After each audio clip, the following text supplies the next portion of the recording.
सभी विद्यार्थियों को नमस्कार। गायत्री कॉलेज सांचौर की आज की इस ऑनलाइन क्लास में हम पढ़ने जा रहे हैं बीएससी और बीएससी बीएड पार्ट फर्स्ट के सब्जेक्ट बॉटनी का टॉपिक। हम कुछ पिछले क्लासेस के माध्यम से अगेरिकस को पढ़ रहे हैं। जैसा कि हम जानते हैं कि अगेरिकस एक कवक हैं जिसका मुख्य आर्थिक महत्व है वो खाद्य कवक के रूप में जानी जाती है। ये इससे पहले हमने अगेरिकस की कायिक संरचना के बारे में डिस्कस किया था। इस कवक में कुल 3 प्रकार के कवक जाल पाए जाते हैं: प्राथमिक कवक जाल, द्वितीय कवक जाल और तृतीयक कवक जाल। जब इसकी वेजिटेटिव स्ट्रक्चर देखी थी तब अगेरिकस शत्रिका का संरचना के रूप में पाया जाता है, जिसमें जमीन से ऊपरी भाग की स्ट्रक्चर इसका बेसिलियोकार्प कहलाता है और आधारीय भाग में जमीन के अंदर पाए जाने वाले कवक जाल की संरचना पाई जाती है। इस प्रकार की सामान्य संरचना हमने इससे पहले की कक्षा में पढ़ी थी। जब हम कवक जाल की बात करते हैं तो मुख्य रूप से कवक जाल हैं वो 2 प्रकार के हैं: प्राथमिक कवक जाल और दूसरा होता है द्वितीय कवक जाल। प्राथमिक कवक जाल जिसके कवक तंतु एक केंद्र की होते हैं, जैसे कि इस डायग्राम में देखने को मिल रहा है। अगेरिकस का कवक तंतु होता है वो पट्टीय होता है, तो कवक जाल भी पट्टीय होगा। पट्टीय कवक तंतु होने के कारण कवक तंतु कई कोशिकाओं से निर्मित हुआ प्रतीत होता है, जैसे एक कोशिका, दूसरी कोशिका, तीसरी कोशिका, चौथी कोशिका, और सभी कोशिकी खंड आपस में एक पट के द्वारा जुड़े हुए होते हैं। इस कोशिका में कितना केंद्रक है? 1 केंद्रक है। ये इसका केंद्रक जिसको न्यूक्लियस कहा जाता है। तो जब प्रत्येक खंड के अंदर 1 केंद्रक होता तब हम उस कवक तंतु को मोनोकैरियोटिक कवक तंतु के नाम से जानते हैं।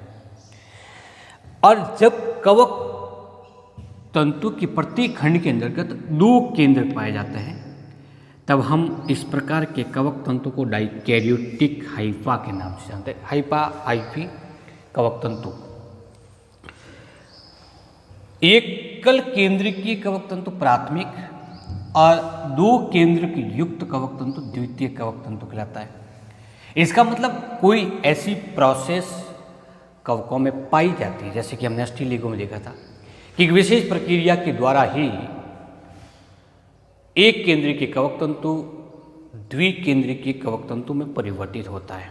इस क्रिया को नाम देते हैं डाइकैरियोटिजेशन अथवा द्विकेंद्रीय भवन। कवकों में द्विकेंद्रीय भवन की प्रक्रिया कई प्रकार की होती है, जैसे अस्टिलिगो के अंतर्गत देखा था हमने कुल 4 प्रकार से द्विकेंद्रीय भवन की प्रक्रिया संपन्न होती है। अगेरिकस में ये थोड़ा सा भिन्न है। भिन्न इसीलिए है कि जब अगेरिकस में अलैंगिक जनन की प्रक्रिया प्रारंभ होती है उस समय एकल केंद्रीय कवक तंतु द्विकेंद्रीय कवक तंतु में परिवर्तित होता है, जबकि अस्टिलिगो में संक्रमण की जब अवस्था आती है तब वो द्विकेंद्रीय भवन की प्रक्रिया को अपनाता है। लेकिन ये कंसेप्ट क्लियर हो जाना चाहिए कि जिन कवकों में प्राथमिक और द्वितीय प्रकार के कवक तंतु पाए जाते हैं हमेशा जनन संरचना द्विकेंद्रीय कवक तंतु से ही विकसित होती है। तो कंसेप्ट क्लियर हो जाता है कि जब द्विकेंद्रीय कवक तंतु बनेगा उस समय उसमें जनन की कोई न कोई प्रावस्था प्रारंभ होगी। ठीक इसी प्रकार से अगेरिकस में भी ये द्विकेंद्रीय भवन की प्रक्रिया प्रारंभ होती है अलैंगिक जनन के समय। तो ये किस प्रकार से होती है, इस प्रोसेस को आज हम इस क्लास के माध्यम से पढ़ते हैं। प्राथमिक कवक तंतु 2 प्रकार के होते हैं, एक प्लस प्रकार का कहलाता है, एक माइनस प्रकार का कहलाता है। प्लस और माइनस 2 प्रकार के प्रभेद इन कवक तंतुओं की जैव क्रियात्मक विभिन्नता के आधार पर है। इसके आधार पर है जैव क्रियात्मक विभिन्नता। होती क्या है ये विभिन्नता? भिन्नता भी कह सकते हैं इसको। Biophysiological variation. देखने में कवक तंतु एक जैसे लगेंगे, इसमें दोनों में एक ही प्रकार का केंद्रक है। एक को गोले के रूप में बताया हुआ है, एक को डार्क के रूप में बताने का उद्देश्य हमारा इस डायग्राम में ये है कि इसमें अलग केंद्रक है, इसमें अलग, दोनों का अलग अलग केंद्रक है। केंद्रक दोनों में समान है एक केंद्रक के, तो फिर क्या विभिन्नता हुई? तो विभिन्नता होती है इन कवक तंतुओं की कोशिकाओं में उपापचयी क्रिया जो संपन्न होती है, उन उपापचयी क्रियाओं में विभिन्नता पाई जाती है, जिसके फलस्वरूप एक कवक तंतु अधिक सक्रिय होता है और दूसरा कवक तंतु कम सक्रिय होता है। जो अधिक सक्रिय है उसको प्लस कवक तंतु के नाम से जानेंगे, जो कम सक्रिय है उसको माइनस से। आकारिकीय संरचना के रूप में ये दोनों कवक तंतु एक तरह के हैं, लेकिन उसकी उपापचयी क्रिया के अंदर भिन्नता होती है, इसको नाम देते हैं जैव क्रियात्मक भिन्नता। तो कौन से प्रकार का होगा? प्लस और माइनस, दोनों ही एकल केंद्र की हैं, इसलिए इसको मोनो कैरियोटिक हाइपी के नाम से जानेंगे या हाइपा कहेंगे इसको। एक केंद्रीय कवक तंतु। दो भिन्न प्रभेद के कवक तंतु शीर्ष भाग से एक दूसरे के संपर्कित होते हैं। जैसे फॉर एग्जांपल ये एक दूसरे से संपर्कित हो गए। संपर्कित होने का स्थल क्योंकि दोनों का एक ही जगह से, इसलिए इसको उभयनिष्ठ क्षेत्र कहा जाता है। कवक तंतुओं के उभयनिष्ठ क्षेत्र से इसकी कोशिका भित्ति विलीन हो जाती है, विघटित हो जाती है, जिसके फलस्वरूप कवक तंतुओं का शीर्ष भाग प्लाज्मोगेमी के कारण एक हो जाता है। तो दोनों का कवक क्षेत्र है वो एकल हो गया, दोनों का जीव द्रव्य है वो संलयन कर गया, दोनों के केंद्र के वो एक कोशिकीय संरचना के अंतर्गत आ गए। तो इस क्रिया को लैंगिक जनन के संदर्भ में पढ़े तो प्लाज्मोगेमी कहते हैं, जिसके फलस्वरूप एक कवक तंतु, क्योंकि ये दोनों तो रहेंगे नहीं, एक भाग यहाँ से विलीन हो जाएगा, तो इस कवक तंतु का शीर्ष भाग होगा वो द्विकेंद्रिक होगा, जब ये कैसा है? एकल केंद्रिक की है। अब आगे का परिवर्तन है वो इसके शीर्ष भाग से होता है, यानी इस शीर्ष भाग के अंदर बार बार विभाजन होने के कारण कवक तंतु की लंबाई बढ़ती जाएगी, वैसे वैसे इसके पक्ष भाग जो कि एक केंद्र के धीरे धीरे विघटित होना प्रारंभ हो जाएगा। तो मूल स्थिति में आगे जाकर के कौन सा कवक तंतु रहेगा? द्विकेंद्रिक कवक तंतु, क्योंकि शीर्ष भाग द्विकेंद्रिक हो गया, लाइक दो केंद्र के इसके अंदर पाए गए। अब ये दोनों केंद्र अलग अलग है, एक प्लस प्रभेद का डार्क कलर का केंद्र के, जबकि दो सर्कल के रूप में पाया जाने वाला माइनस प्रभेद का कवक केंद्रक है। दो केंद्रक हो गए, क्योंकि दोनों केंद्रक अलग अलग प्रकार के हैं, इसीलिए इस द्विकेंद्रीय अवस्था को विषम केंद्रीय नाम देंगे। हेट्रोकैरियोन स्टेज है ये। और यदि ऐसा होता कि इसी प्रभेद का कोई दूसरा कवक तंतु इसके पास में आता है, माइनस माइनस के दोनों जुड़ते आपस में, तब क्या होता? दोनों केंद्रक एक जैसे होते तो हम उसको नाम देते होमोकैरियोटिक। जब अलग अलग प्रभेद के कवक तंतु आपस में संलयन नहीं करके एक ही प्रकार के करते हैं, तब हम प्लस और माइनस वर्ड यूज नहीं करते, बल्कि क्या कहते हैं कि दो कवक तंतु पास स्थित दो कवक तंतु के शीर्ष भाग सम्मिलन से द्विकेंद्रीय भवन की प्रक्रिया प्रारंभ हुई, दो केंद्र बन गए। अब आगे का परिवर्तन कैसा होगा? सबसे पहले इस कवक तंतु के शीर्ष भाग से एक अतिवर्धी विकसित होती है, एक उभार विकसित हुआ। इस उभार को क्लैंप कहते हैं। क्या नाम देंगे? क्लैंप। अब होगा क्या? एक केंद्र जो सामान्य तौर पर कवक तंतु के शीर्ष भाग में स्थित होता है वो क्लैंप में चला जाता है, जबकि दूसरा केंद्रक उसी कवक तंतु के अंतर्गत रहता है। इसके बाद में इसके आधारी भाग को पट का निर्माण पहले से हो रखा है। अब क्या होगा? दोनों केंद्रक समसूत्री विभाजन के द्वारा विभाजित होते हैं। तो ये केंद्रक भी लंबवत विभाजित होकर के दो केंद्रक बनाते हैं। तो ये विभाजन करने की स्टेज में है, तो एक भाग इसका ये, दूसरा भाग इसका ये। ठीक इसी प्रकार का एक ये केंद्र का ये केंद्र बन गए, कितने केंद्रकों का निर्माण हो रहा है? 2 केंद्रकों का। और इस दौरान जो डिवीजन होगा वो कौन सा होगा? समसूत्री विभाजन। जब समसूत्री विभाजन कंप्लीट हो जाता है उस स्थिति में कुल कितने केंद्रक बनेंगे? 4। जैसे ये पट का निर्माण तो पहले हो रखा था, ये पहले से विद्यमान पट है। एक केंद्रक जो सर्कल थे उसके 2 केंद्रक बन गए, एक केंद्रक ये और दूसरा केंद्रक ये। ठीक इसी प्रकार का क्लैंप में जो केंद्रक पहुंचा था उसके भी 2 केंद्रकों का निर्माण होगा, एक केंद्रक और 2 केंद्रक। इसके बाद में क्लैंप हुकनुमा संरचना के रूप में मुड़ करके इसके आधारीय भाग से जुड़ जाता है। कहाँ से जुड़ गया? इस भाग से। ये धीरे धीरे वृद्धि करके यहाँ इस जगह से जुड़ जाएगा, जुड़ गया।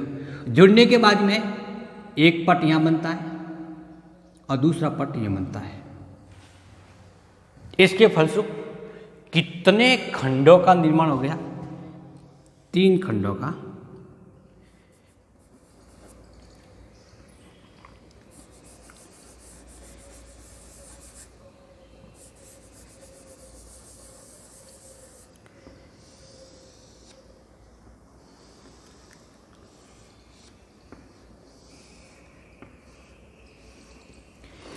एक खंड जो क्लैंप वाला था वो उसमें एक केंद्रक, शीर्ष भाग की कोशिका द्विकेंद्रिकी और इसके आधारीय भाग की कोशिका है वो भी एक केंद्रिकी है। इस प्रकार से अब इस कवक तंतु में कुल 3 प्रकार की कोशिकीय संरचना दिखाई देती है। कौन कौन सी? क्लैंप कितने केंद्रिकीय हुआ? एक केंद्रिकीय।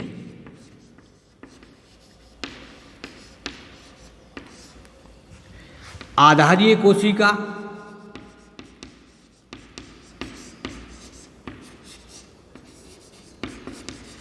अगेन कितने केंद्रिकीय है? एक केंद्रिकीय।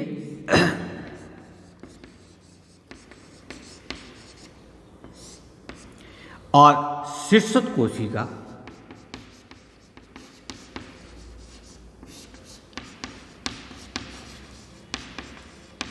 कितने केंद्रिकीय? द्विकेंद्रिकीय। क्या शीर्षक कोशिका का द्विकेंद्रिकीय अवस्था में परिवर्तन हो जाना द्विकेंद्रिकीय भवन कहलाता है? नहीं, क्योंकि प्रारंभ में जब कवक तंतु मिले थे तभी भी शीर्षक कोशिका कितने केंद्रिकीय थी? 2 केंद्रिकीय थी। अभी तक द्विकेंद्रिकीय भवन की प्रक्रिया कंप्लीट नहीं होती। इस स्टेज के बाद में इस क्लैंप जो कि आधारीय भाग से जिस जगह से जुड़ा हुआ उस जगह से उभयनिष्ठ भित्ति की विलीन होने से क्लैंप का केंद्रक आधारीय कोशिका में परिवेशित हो जाता है, जिसके फलस्वरूप आधारीय कोशिका में कितने केंद्र हो गए? 2 केंद्र हो गए। शीर्षक कोशिका में पहले से कितने केंद्र के? 2 केंद्र उपस्थित है। इसके बाद में क्लैंप है वो धीरे धीरे विघटित होना प्रारंभ हो जाता है, विघटित हो जाता है। इसके बाद में ये जो कवक तंतु है वो द्विकेंद्रिकीय है। एक द्विकेंद्रिकीय शीर्षक भाग है, दूसरा द्विकेंद्रिकीय इसका आधारीय भाग है। अब क्या होगा आगे? और इसका परिवर्तन होगा, क्योंकि लगातार कवक तंतु की लंबाई में वृद्धि होती रहेगी। तो अब इसमें कोई परिवर्तन नहीं होगा, बल्कि किस में होगा? इस वाला भाग में होगा। ये शीर्षक भाग वापस इस स्टेज में जाता है, यानी डायग्राम नंबर डी से अपनी प्रोसेस को प्रारंभ करता है। फिर क्लैंप का निर्माण करेंगे, क्लैंप से केंद्रकों का विभाजन होगा, फिर आधारीय कोशिका। अब जो इसके जस्ट नीचे की कोशिका बनेगी वो कौन सी बनेगी? वो आधारीय कोशिका कहलाएगी। जैसे पहले से ये 2 कोशिका, एक कोशिका प्रेजेंट थी जो द्विकेंद्रिकीय थी। अब इस शीर्षक भाग के फिर द्विकेंद्रिकीय भवन में प्रवेशित होने से फिर क्लैंप बंद का निर्माण होगा, तो एक नई कोशिका बनी। उसमें भी कितने केंद्रक पाए जाएंगे? 2 केंद्रक पाए जाएंगे। और ये शीर्षक कोशिका, अर्थात शीर्षक कोशिका लगातार क्लैंप बंधन के द्वारा केंद्रीय विभाजन करके आधारीय कोशिका में केंद्रक का गमन करते हैं, जिससे आधारीय कोशिका भी द्विकेंद्रिक होती है और शीर्षक कोशिका भी द्विकेंद्रिक होती है। इस प्रकार की प्रोसेस लगातार चलते रहने के कारण कवक तंतु की लंबाई में वृद्धि होती रहती है और उसके साथ साथ में वो द्विकेंद्रिकीय अवस्था के अंतर्गत चलता जाता है। फलस्वरूप एक स्टेज ऐसी आती है जब पूरा कवक तंतु द्विकेंद्रीय हो जाता है। ऐसे कवक तंतु युक्त कवक जाल को द्विकेंद्रीय कवक जाल के नाम से जाना जाता है। प्रारंभिक स्टेज में क्योंकि वो एकल केंद्रीय कवक तंतु से निर्मित हुआ था, तो प्रारंभ में कुछ कवक तंतु उसमें एकल केंद्रीय भी होंगे, लेकिन धीरे धीरे विकासीय प्रवस्था के दौरान संपूर्ण कवक जाल के कवक तंतु द्विकेंद्रीय हो जाता है। उस स्थिति में इस द्विकेंद्रीय कवक तंतु की कोशिका से जनन संरचनाओं का निर्माण होता है।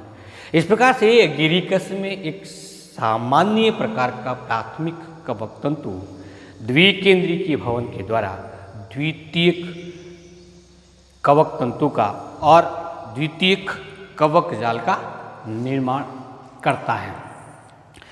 आज के इस टॉपिक के माध्यम से हमने क्या पढ़ा है कि अगेरिकस में किस प्रकार से जनन की प्रक्रिया या जनन की प्रक्रिया के दौरान द्विकेंद्रीय भवन संपन्न होता है।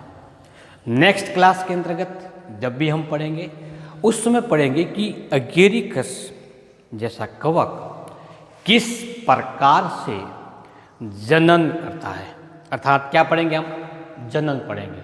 जैसा कि हम जानते हैं कि कवकों में लैंगिक जनन, कायिक जनन और अलैंगिक जनन पाया जाता है। तो क्या अगेरिकस इन तीनों ही प्रकार के जनन के द्वारा नई संतति का निर्माण करता है या कोई विशेष प्रकार का? और दूसरा ये पढ़ेंगे कि किस प्रकार से अगेरिकस में पाया जाने वाला जनन सामान्य कवकों में पाए जाने वाले जनन की तुलना में भिन्न है। फिर मिलते हैं हम नेक्स्ट क्लास में, तब तक के लिए नमस्कार।